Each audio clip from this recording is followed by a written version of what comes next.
pagsubok. Makita natin sa panghihina natin, may kasama tayong Diyos na malakas at magpapalakas sa atin. Amen? Kaya sabi natin, open the eyes of my heart. Open the eyes of my heart, Lord. We want to see you. Sige, let's go ahead, Lord. Pag-worship na tayo. Let's praise Jesus.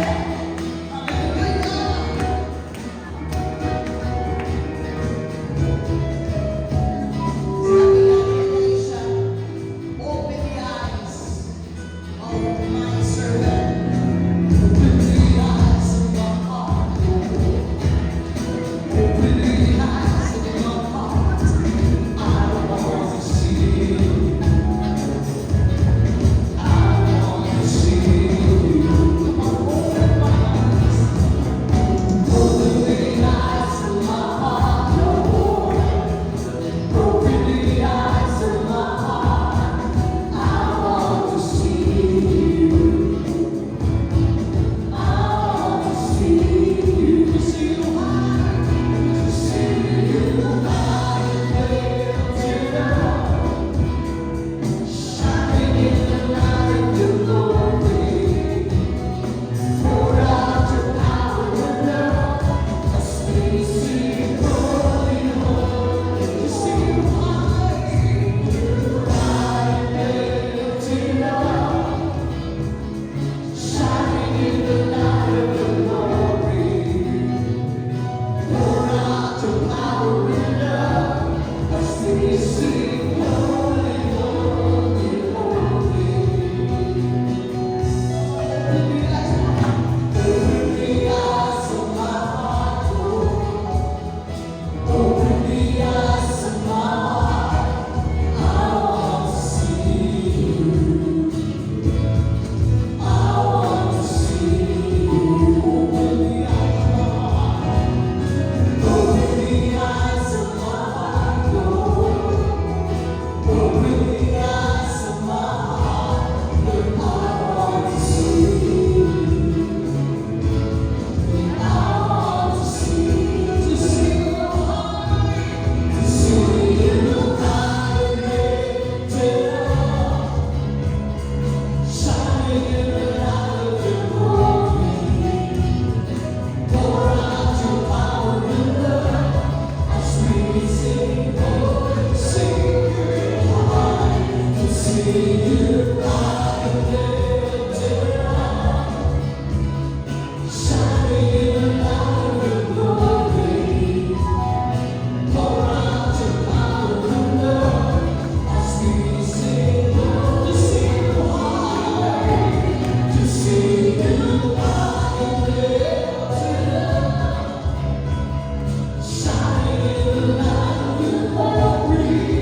Heavenly Father, maraming salamat po sa mga pagkakataong ito na kahit marami ang binaha, nakaranas ng bagyo, nawala ng tahanan, nawala ng mga gamit sa bahay. Panginoon, mananatili ang iyong katapatan. Mananatili na ikaw ay mabuting Diyos.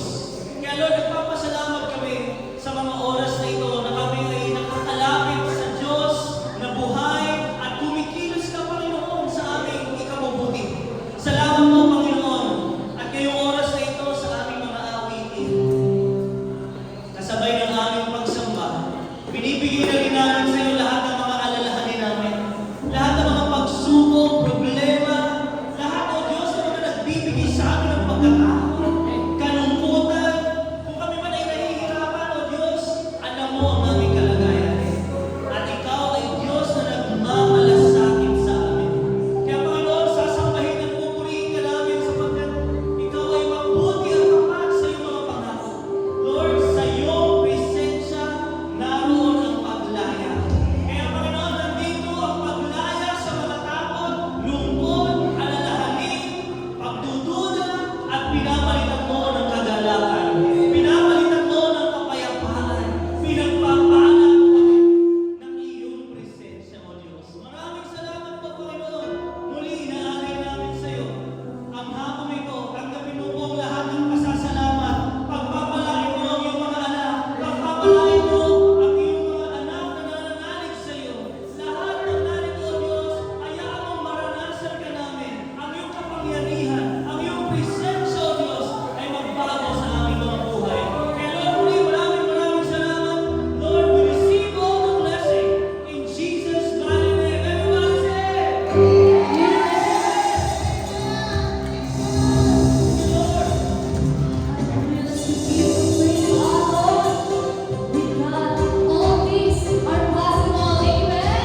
Let's praise Jesus. We lift our hands.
maybe you're feeling pain.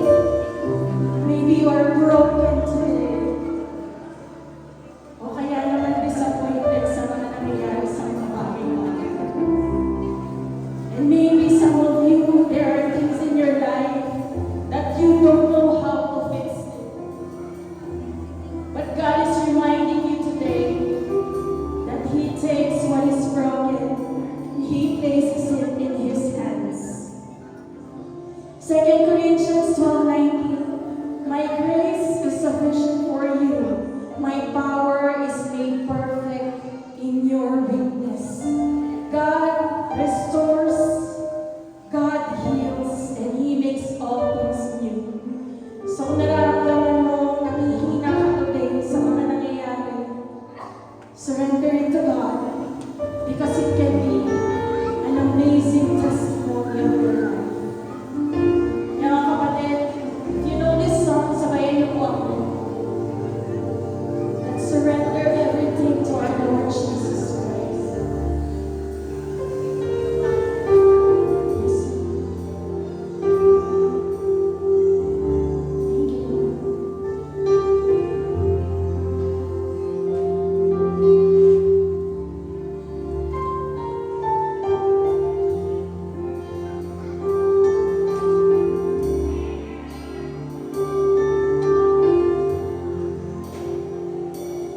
All these pieces, broken and scattered, in mercy gathered, mended and whole, empty-handed, but not forsaken. I've been set free. I've been set free. Amazing grace, how sweet the sound that saved a wretch like me.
Naliman po kami ng paulit-ulit na bagyo, ng unos, ng ulan, ng baha, ng anumang sakuna. Hindi po kami mawawala ng pag-asa. Patuloy po kami kakapit sa iyo at magtitiwala sa iyo sapagkat ikaw, O Diyos, ang magliligtas sa amin. Your perfect love is enough for us. Is enough to save us, O God. We can never imagine ourselves living without you, Lord. Mawala na po ang lahat ng bagay na meron po kami ngayon. Huwag lang po ang pag-ibig mo. Pangakawakan po namin ito hanggang sa Panginoon.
No one truly satisfies, only you. Everything I need.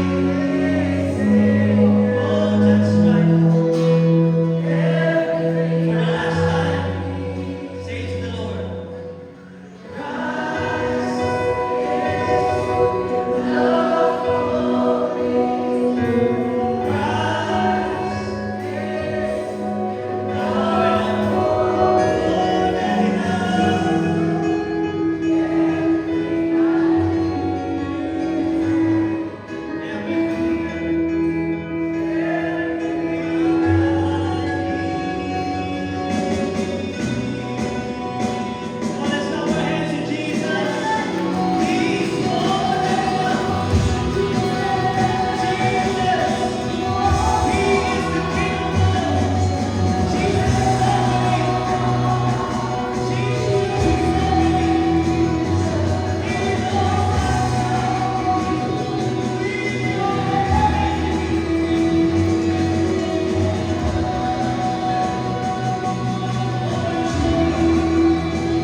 In Romans chapter 8, verse 38, sabi doon, sapagkat nakikita ko, walang makapaghihiwalay sa atin sa pag-ibig ng Diyos. Kamatayan man o buhay, mga anghel, panguluan, alinmang kapangyarihan, kahit hinaharap o kasalukuyan, mga kapatid, walang makapaghihiwalay sa pag-ibig ng Panginoon sa ating kanyang mga anak. Kaya naniniwala ko, ang lahat na nandito ngayon ay umiibig sa ating Panginoon.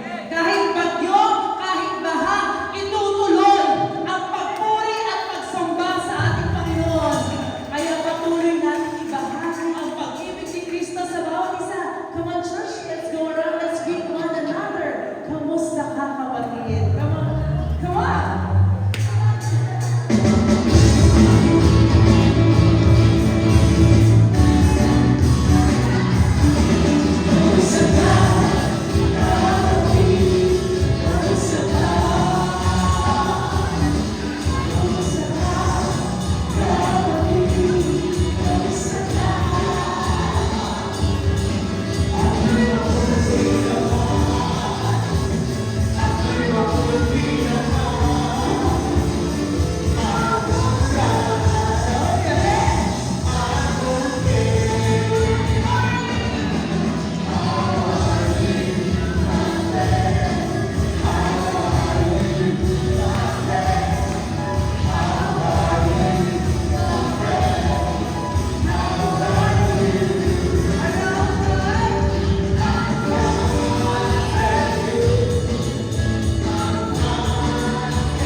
Madaling at maulan ang hapon sa inyong lahat, pero umiinit ang pag-ibig ng ating Panginoon sa patuloy na pagpuri at pagsamba sa Kanya. Again, worship team, dance team, Pastor Raban, all the worship leaders here, salamat sa presensya nyo at sa presensya ng ating Panginoon who leads us in worshiping our Lord Jesus for this afternoon. And again, mga kapatid, thank you, Lord, for this week. Marami mga pinagdaanan, may mga baha, bumagyo man, mananatiling nakatayo at sumasamba sa ating Panginoon. Kaya naman hindi ko napapatagalin ngayong hapon na ito, we will hear a testimony of God's goodness sa kanyang buhay. Kaya tawagin na natin ang ating kapatid, Sister Jenny. Thank you, Lord. Or Sister Jelay. Ayan. Salamat sa ating Panginoon.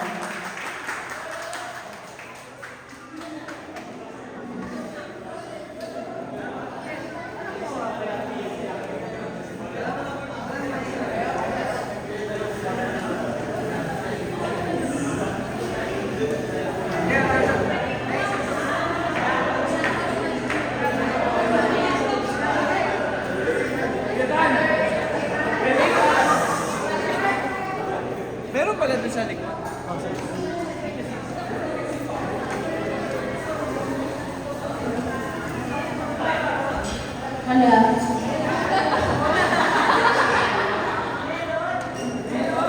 Thank you, Lord po. Good afternoon po. Thank you.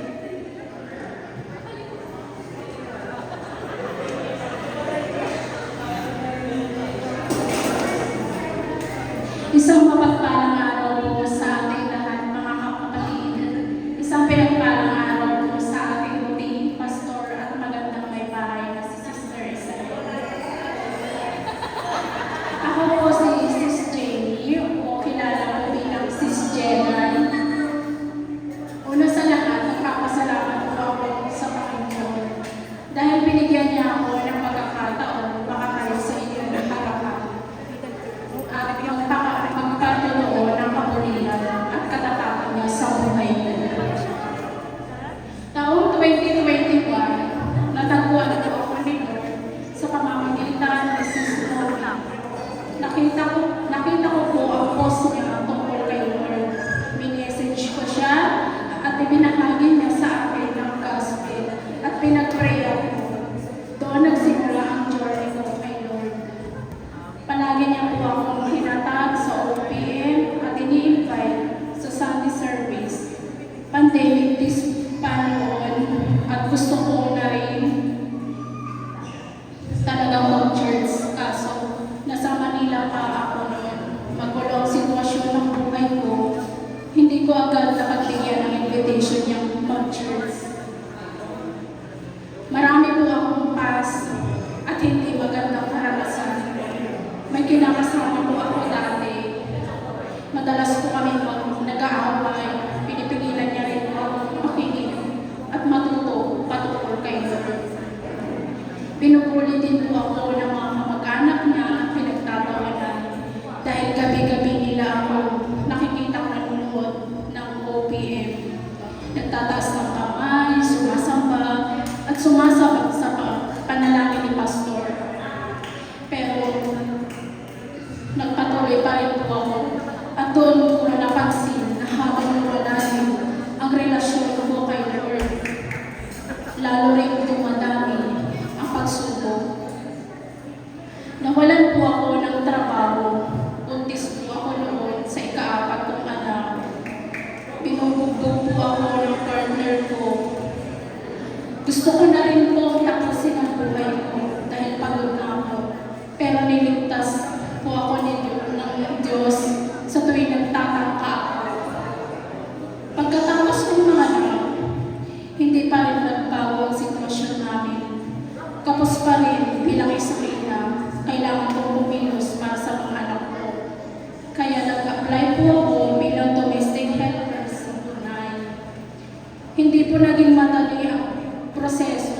Maraming paghihintay, kaba, at pangamba, pero araw-araw ako nananalangin.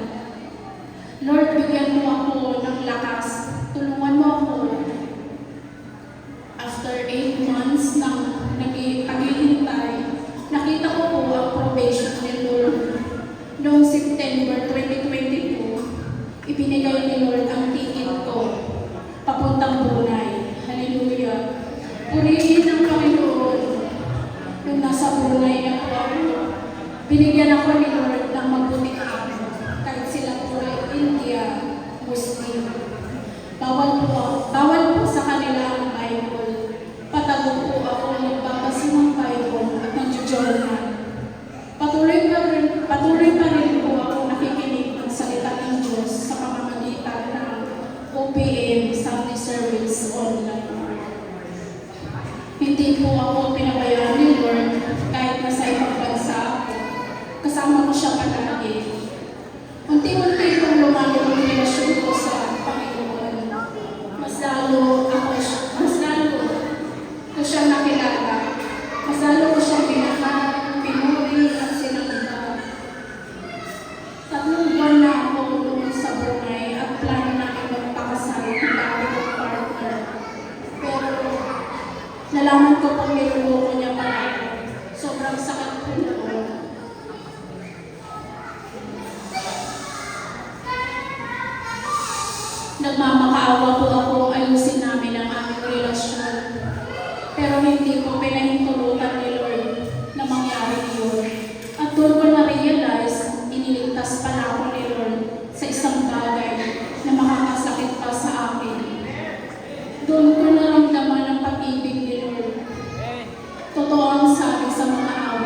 34:18, ang Diyos ay malapit sa pusong nasasaktan. Mahal ako ni Lord at meron siyang magandang plano sa akin. Ayaw niya akong paulit-ulit na nasasaktan. Sa totoo lang po, hindi madali ang mangibabansa. Mahirap po ang malayo sa pamilya. Pero nagpapasalamat ako dahil andyan siya. Andyan ang kapatiran natin na patuloy na nanalangin sa akin, lalo ng ating prayer warriors. Tumating ang panahon sa pahintulot ko ng Diyos, pumasok po ulit ako sa isang relasyon. Nasa Europe po siya ngayon. LDR po kami at hindi pa kami nagkikita. Simula ng kami. Siya po ang ginamit ni Lord para makatulong sa pangangailangan ko, lalo na sa application ko papuntang Europe. Fast forward po, noong 2024, natapos ko ang kontrakto sa Brunei. At nakauwi ako ng Pilipinas sa tulong ni Sis Michelle. Nakahanap ako ng matitirahan sa Taguig. Pero dahil mag-isa ako roon, pinatira muna ako ng partner ko sa Cavite, kasama ang mami niya. Hindi ko po inaasahan na malapit pala ang bahay nila sa bahay nila si Snowy at Pastor. Doon ko nakita ang kamay ng Diyos sa bawat detalye ng buhay ko. Unti-unti niya ako ibinalik sa lugar kung saan mas lalo ako mapapalapit sa Kanya. Nagpapasalamat po ako sa Montoya family at kay Tita Beng na masarap magluto. Amen. Dahil sila ginamit ni Lord para makasabay ako papunta at pauwi ng church. Libre po ito. Wala para sa akin. Nung nasa Brunei po ako, may pinakitang carpet si Lord sa panaginip ko. Nakatapak po ang isang paa. At na-realize ko po, carpet po pala sa church natin. Nakakamukha po talaga si Lord. Amen. Ang plano ko po noon ay makapunta agad po. Gusto ko po sa Europe agad, pagkatapos ng Brunei. Pero dahil sa pagpapadali, 3 beses akong nireject ang application ko. Sobrang sakit po noon. Madalas na rin po kami nag-aaway ng partner ko. At minsan, pinipigilan niya ako mag-church at lagi na rin mainit ang ulo ng mama niya sa akin. Pero kahit maraming distraction at pagsubok, nagpatuloy pa rin ako kay Lord. Tumigil po muna ako sa pag-a-apply sa Hungary dahil natakot ako matinay ulit. Masakit po kasi ang 3 rejection, pero sa season na yun, doon po mas inilaan ang oras kay Lord. Noong January 2026, nakasali po ako sa prayer and fasting at Holy Spirit baptism. Doon ko po naranasan ang pagkilos ng banal na Espiritu. Pinaalala niya sa akin, "Anak, magpatuloy ka lang sa akin, huwag kang bibitaw." Doon po ako naging bahagi ng discipleship lesson namin Mrs. Maricel. Naging part din ng Women's Ministry. Nagpapasalamat din po ako sa buhay ni Pastor na patuloy akong pinumusta at pinapanalangin. Masarap po yung pakiramdam ko na lagi po ako ng pagdarasal ni Pastor sa masarap na pagkaan. Pag-uwi ko ng bahay, wala na po yung sakit sa dibdib ko. Pero tumating ulit ang pagsubok. Nawalan po ng trabaho ang partner ko sa Europe. Wala na rin akong allowance at makain. Nanalangin po ako kay Lord. Sabi ko, "Lord, Ikaw lang nakakaalam ng pangangailangan ko. Bigyan mo ako ng source of income at doon kumilos ang Diyos." Nagpunta po ako sa isang automotive parts manufacturing company sa Dasma, Michuba po. Hindi sila hiring noon at sa totoo lang, hindi ako pasok sa qualification nila, pati ang age limit. Pero nagulat ako dahil natanggap ako ng walang hirap-hirap at pinag-start na ako. Pero tumating ulit ang pagsubok. Mahabang oras ang trabaho ko. Alas hindi na ako nakakapag-church. Sobrang takot na rin ng mata gumagaan pa ako at nagpa-laboratory ako, nakita may problema sa kidney at puso ko. Doon ako naglumo. Paano ako makakapunta sa Europe nito, Lord? May sakit na ako, wala pa ako pasiguro sa kinabukasan. Ni-remind ulit ako ng ibang kapatiran natin, kagaya nila Sis Ellen, Sis Grace, Sis Lola, ganyan sila. Mag-church ulit pagkatapos ng 6 months. Nakontract po sa Mitsuba, nag-church po ulit ako. Nagpapasalamat po ako kay Sis Isabel na patuloy ding nananalangin at nagpapalasakit sa akin. Sa tulong ng Diyos, unti-unti rin bumuti ang kalusugan ko. Sa tulong ng Herbalife, pumayat po ako.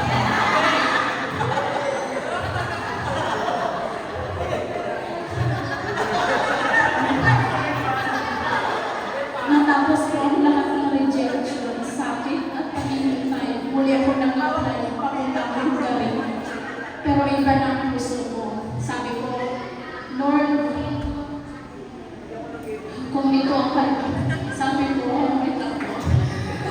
Lord, kung ito ang kalooban mo, mabusan mo ang pito. Pero kung hindi, tulungan mo akong tanggapin ang plano mo. Doon ko natutunan na ang tunay na faith ay hindi lang sa pagtanggap ng gusto natin, kundi pagtitiwala sa Diyos, ano man ang sagot niya. Nitong June, sa prayer fasting, ipinakita ni Lord sa akin ang Hungary. Nakita ko ang mataas na bingin at sinabi niya sa akin, anak, may inihanda ako trabaho para sa iyo. Hindi ko po alam paano mangyari yun. Pero pinili ko magtiwala at isang araw, napapauwi ako sa bahay. May tumawag po sa akin at sabi, congratulations, you are selected to work.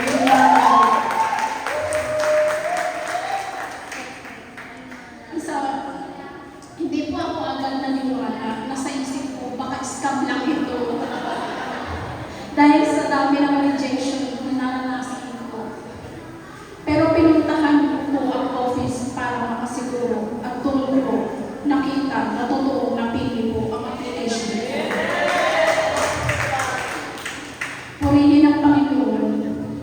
Agad po ako nag-asikaso ng requirements. Doon ko po naunawaan ang Romans 8:28 na sinasabi at alam natin ang lahat ng bagay ay kumikilos ang Diyos para sa ikabubuti ng mga umiinig sa Kanya ayon sa Kanyang layunin.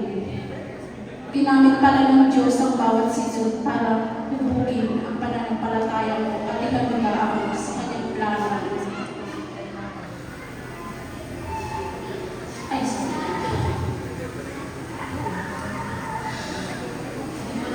At noong nagpa-medical po ako, naranasan ko ang isa pang himala ng Diyos. Ang dating findings na may problema sa kidney at puso ay naging normal. Lahat ng result, pinagaling po ako ni Lord. Amen. Ang Diyos na nagbibigay ng pangako ay siya rin Diyos na nagbibigay ng kalakasan upang mangyari ang Kanyang plano. Sa agency po, na halos mga kasama ko, mga professional na tao sa bayan ko. Naniliit ako dahil sa totoo lang po, grade 5 lang po ang natapos ko. Pero doon ko nakita, hindi limitado ng edukasyon o background kapag ang Diyos sa pulis. Isang piloto po ang nag-interview sa akin sa Pidos. Tinanong niya ako, Miss Jenny, ano ang may pamamahanin mo bilang isang ex-abroad? Paano mo natapos ang kontrakt mo? At ang sagot ko po, isa lamang po ang mayroon ako. Mayroon po ako Diyos na hindi ako pinagkailan. Bawal ko po ang salita ni Lord at palagi ko siyang kinakausap sa panalangin para bigyan niya ako ng tapang at lakas. At na-bless po ang lahat ng nakarinig. May mga pagkakataon na tinatawag po nila ako para ipag-praise sila. At nag-send din tayo ng Bible naniniwala ako kung saan man tayo dalhin ng Diyos, dala natin ang presensya niya at ang pagkakataon na maging liwanag para sa iba. Sa ngayon po, natapos ko na ang lahat ng requirements ko at nakapirma na rin po ako ng kontrata. Nakakamangha si Lord dahil ang work experience ko dito ay automotive. Ayun pala ang gagamitin niya bilang daan para sa sunod kong trabaho sa Hungary.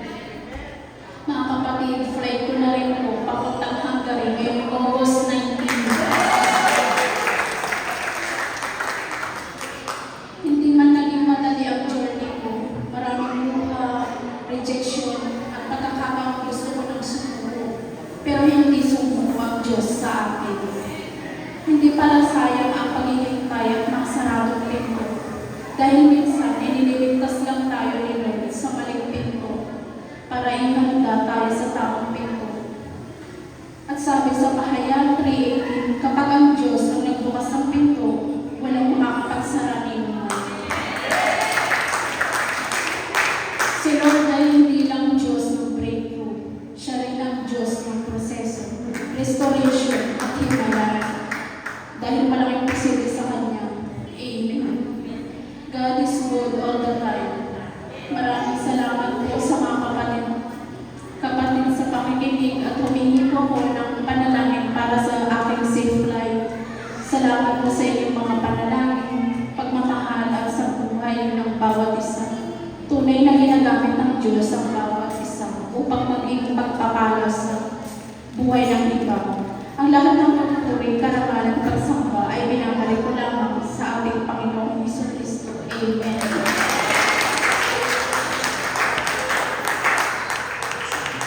Thank you, Lord. Praise God sa buhay mo, sis. Hallelujah. Thank you, Lord. Grabe si Lord kumilos, no? Siya din yung Diyos ng proseso sa ating buhay. Kaya salamat sa Panginoon. Si Jen, talagang si Lord kapag kumilos, sabi nga kapag pinuksan niya yung pintuan na para sa iyo, eh wala nang makakawag sa kanila. Diba? At kung may isa naman ng Diyos na pintuan, talagang isasara niya yun para sa iyo, ikaw tuloy. Kaya, yan, good afternoon mga kapatid, Sister Nina, happy birthday sa inyo. At sa inyong family, good afternoon, good morning, good evening sa ating mga online viewers. Bago mag-start ng ating giving, may tanong muna ako sa inyo. Sino dito nautusan ka na ng magulang mo sa isang lugar na hindi mo pa napupuntahan at anong lugar ito? Yan. Yung first time mo na pumuntahan yung lugar na yun kasi may pinabili sa'yo yung magulang mo. Eh, may reward na kapalit. So, saan lugar yan? Yung iba, lalo na sa mga nagde-negosyo, di ba? Antipolo. Malapit ba yung Antipolo dito? Malayo. Tapos first time mo, di ba? O yung iba, Los Baños, Laguna. Napakalayo. Ano bang lugar ang napuntahan nyo na first time nyo na muntik na kayo maligaw? Pasay, medyo malapit pa Pasay, di ba? Manila. At yan, sasakyan ko. At kaya ko na itanong yun sa inyo. Kasi, naranasan kong putusan ng mama mo sa Quiapo. Sino pamilyar dito sa Quiapo? Yan. Sa Raon, alam niyo yung Raon? Bilihan ng mga gamit sa video, okay? Sa speaker, amplifier, mic, lahat ng gamit nandun. Ayan, marami doon mga gamit. Noong 11 years old po ako, inutusan ako ng mama ko. Kasi yung mga batang 20s, yung 20s pababa, pinanganak, eh, nauso yung PS2. Alam mo yung PS2 na hinuhulugan ng papiso-piso? Na para makapagkalo ka, 3 minutes yung piso mo, di ba? Eh, meron pong kami nun. Kasi, kaya kung nirentahan yung bahay namin at nilagyan ng gano'n. Kaso, ang nangyari, nasira yung controller. Eh, hindi ka naman pwede bumili lang sa palengke nun. Tama? Kasi sa Raton talaga yung pinakasuglayan. Ganito ang ginawa ni Mama sa akin. JB, punta ka sa Raton, sa Manila, para bumili ng controller. Sabi ko, napakalayo nun. Eh, di ba nung mga pinaganak na 90s dyan, na 20s pababa, wala tayong Google Map. Ang nilalaro pa natin yung Space Impact. 3210, 3310 pa po ang cellphone natin nun. Diba? Eh kapag pumunta ka sa isang lugar, dapat matindi yung instruction sa ilang magulang mo. Pero kasi ang magulang, kapag napulos yan, sabay-sabay yan. Una-una mo na dito, sasakay ka. Si Mami Ningning, sabi niya sa akin, kapag labas mo ng postal, sasakay ka ng bus ng Santa Cruz, Manila. Yung signboard daw, huwag kang sasakay ng iba. Kapag sumakay ka ng Lotto, malayo yun. Kapag sumakay ka naman ng Alabang, maliligaw ka. Dapat Santa Cruz lang, sasakyan mo. Eh, sumakay ako Santa Cruz. Sabi ni Mama, kapag baba mo ng Santa Cruz sa may fountain, alam niyo yung fountain doon sa may tungpin, tapos may simbahan doon, bumaba ka na doon. Mapapansin mo naman kapag ikaw na lang yung natira, nagbababaan na yung mga pasahero. Doon na yun, dulo na kasi yun eh. Santa Cruz, doon ka nabababa. At kapag baba mo ng Santa Cruz, pumunta ka sa LRT station. Sino dito pamilyar ka sa LRT station? Carriedo. Yan, Carriedo. Pupunta ka doon, lalakad ka, malapit lang yun. Sabi ni Mama, malapit. Pero nasa 500 meters din yata yun. Napakalayo. Minsan talaga yung mga magulang natin, malapit lang yun. Diba? Pero malayo talaga yun. Lapit, lakad ako. At kapag nandun na daw ako sa Carriedo station, magtanong daw ako sa mga tao doon. Sabi ko, magtatanong ako, hindi ko naman kilala yung mga yun. Sabi niya, magtanong ka sa mga tao kung saan yung raon. Kasi kapag naitanong mo kung saan yung raon, doon na yung bilihan ng mga gamit. Nagtanong ako, sir, saan po yung raon? Kung baga ako pa nagtatanong ako kasi tas di mo alam, parang basang sisi ko lang, sir, saan po yung raon dito? Nagtanong ako, sabi niya, dito yan. Pagpunta ko sa raon, nakabili ako ng controller. Alam, napaisip ba kayo na, bakit kaya sumunod si Brother JB sa mama niya? Bakit kaya kahit na malayo, kahit na mag-isa siya, sumunod siya? Kasi kung may 500 ako pag-uwi, napakalaki naman ng 500 pesos. Nung 11 years old ako, lakas ko ako. Pagka-uwi ko, ganun din daw yung pupuntahan ko, sasakyan ko. Kaya ko naman na-share yun sa inyo. Pinapakita doon na napakaliwanag ng instruction ng magulang ko. Napakaliwanag. Kasi kung mali yung isa doon, maliligaw ako, di ba? Magkakamali ako ng pupuntahan. Pero dahil sinunod ko yung instruction ng magulang ko sa akin, nagka-500 ako pag-uwi. Masaya ako nun. Sobrang saya ako. Tapos naayos pa yung PlayStation namin nun. At kaya ako nag-share yun sa inyo, mga kapatid. Kasi sa Isaiah chapter 48, may instruction din ng Diyos sa kanila. Isaiah chapter 48 verse 17. Sabi kasi dito ng Diyos, ganito ang sabi ng banal na Diyos ng Israel. Ni Yahweh na sa iyo'y tumubos. Ako ang iyong Diyos na si Yahweh. Tuturuan kita para sa iyong kabutihan. Papatnubayan kita sa daan na dapat mong lakaran. Bakit nga ba nasabi ito ng Diyos sa bayang pinili niya? Ano ba yung bayan na pinili ng Diyos? Israel, di ba? At eto kasi yung mga tao dito, matigas masyado yung mga puso nila. Kapag sila ay binibless ng Diyos, nakakalimutan nila si Lord. Hindi na nila sinusunod yung instruction ng Diyos sa buhay nila. Kumbaga, matigas na yung puso nila. At ayaw nilang pakinggan kung ano yung sinasabi ng Diyos. Ang gusto lang nila, yung sarili nilang kagustuhan. Kaya ang gusto ng Diyos sa bayan ng Israel, tuturuan sila. Bibigyan sila ng instruction para saan? Sa ikasasama ba nila? Hindi, para sa ikabubuti nila. Alam mo, minsan sa buhay natin, may mga pagkakataon na tinuturuan tayo ng Diyos. Minsan pa parang naliligaw yung finances ko. Na talagang, Lord, bakit ganun pagdaan ng sahod ko? Parang hindi pa nakagad. Kumbaga parang napupuna na yung mga escalator, yung mga tubig, yung wifi, napupuna. Nakakalimutan na sa Lord. Pero ang sabi ng Diyos, tuturuan kita para sa iyong kabutihan. Gusto kasi ng Diyos sa bayang Israel, pagpapala. Gusto ng Diyos na sunod-sunod yung pagpapala sa kanilang buhay. Sa inyong buhay, gusto niyo ba ng sunod na pagpapala sa buhay? Yung tipo nakasahod mo lang, hindi pa gusto yung sahod, sasahod ka na naman. Yung tipo may client ka ngayon, tapos may client ka na naman, sunod-sunod. Gusto ng Diyos, sunod-sunod na pagpapala sa Israel. Ayaw ng Diyos na naghihirap sila. At ganun din sa buhay natin. Ayaw ng Diyos na naghihirap naghihirap tayo kasi gusto niya, pinagpapala niya tayo. At sabi niya nga sa Isaiah chapter 48 verse 18, kung sinusunod mo lamang ang aking mga utos, pagpapala sana'y dadaloy sa iyo, parang ilog na hindi natutuyo ang agos. Tagumpay mo sana ay sunod-sunod, parang along bumubulong sa dalampasigan. Paano? Kung sumunod sila sa instruction ni Lord, sunod-sunod yung pagpapala. Alam niyo kapatid, may tatlong bagay ang gusto ibahagi sa inyo ngayong hapon. Gusto ba natin nagsunod-sunod na pagpapala? Gusto mo ba na biniglas ka lagi ni Lord? Amen. Ang sabi dito, sa unang point, kapag may instruction ng Diyos sa atin, sumusunod tayo dapat sa salita niya. Ano ba yung salita ng Diyos? Dalhin mo ng buo ang ikasampung bahagi ng iyong kita. Sinabi ba ni Lord na unahin mo muna yung shopping, paparating na naman. Sabi ni Lord yung ikasampung bahagi, ibigay mo. At kapag nakasunod tayo sa pag-iika ko, kailangan magtiwala sa instruction niya. Magtitiwala tayo sa Kanya. At kapag tayo nagtiwala, pagpapala na yung kasunod. Sabi nga kanina, breakthrough. Minsan nga, ang dami pinagdaan na si Sis Jenny, di ba? Nagtiwala siya, may instruction si Lord, bumalik ka, magpapuri ka, lumayo ka dyan, iniligtas kita. May mga rejection. Minsan kapag tayo nagbibigay, kala natin yung pintuan sinasara ni Lord. Pero alam nyo, kapag tayo sumusunod sa salita ng Panginoon, sabi nga, open doors. Binubuksan ni Lord yung mga pintuan para sa'yo.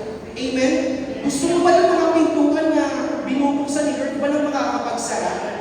Ano dapat natin gawin? Sumunod tayo sa pag-iika ko.